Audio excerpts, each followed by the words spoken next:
Hi there. Flyby you here. Today I'll be talking about edicts. How, when, and where to use them, and of course, I'll be explaining why. Right off the bat, I'll tell you that you should use your edicts on 4 to 6 star talents. The higher, the better. The game provides a success rate for every talent. Here you can see them clearly. This would be excellent if it wasn't for the fact that it isn't completely accurate. Let me explain.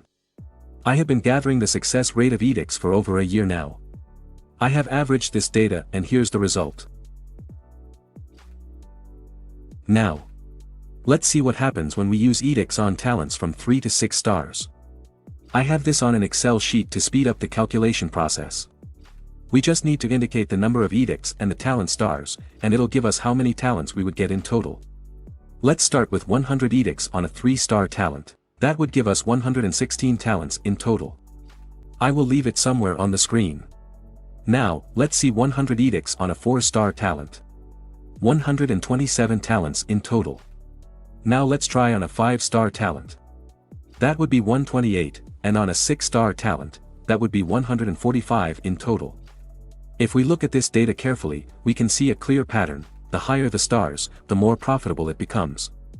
That's why I didn't even bother experimenting with lower talents. The reason this happens is because of something called failsafe. It's a safe mechanism that doesn't let you have more than 8 fails in a row for 6-star talents.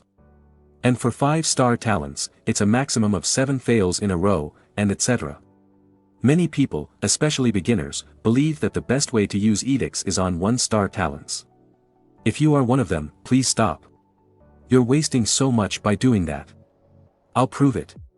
Look at the data from before.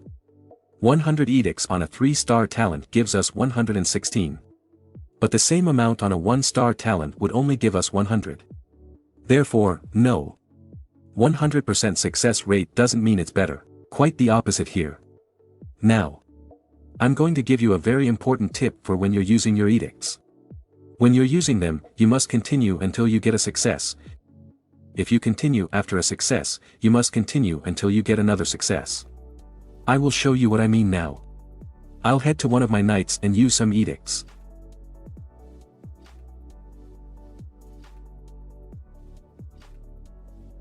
Keep an eye on the number of edicts left.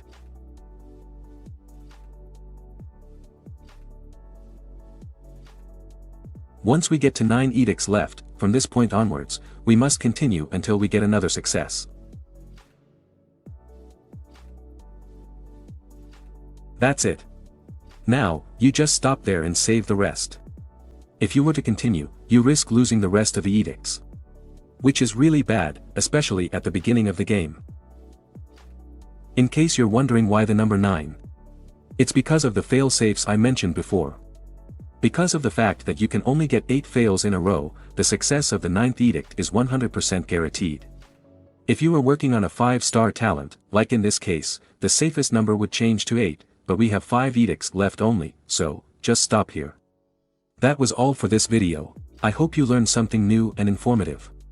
Thanks for watching, stay safe.